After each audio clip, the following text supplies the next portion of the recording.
Kalau pas situasi mai tahu ke kita pilih tahu nih dia kita program situasi tahu aja memang kita tahu kan biaya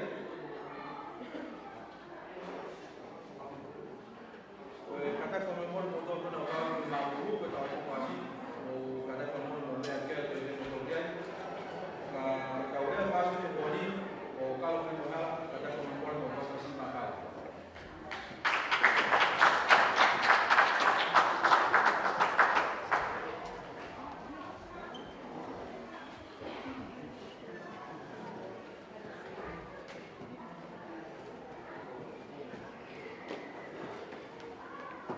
Kalian boleh dia kalau boleh matematika.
Ufanga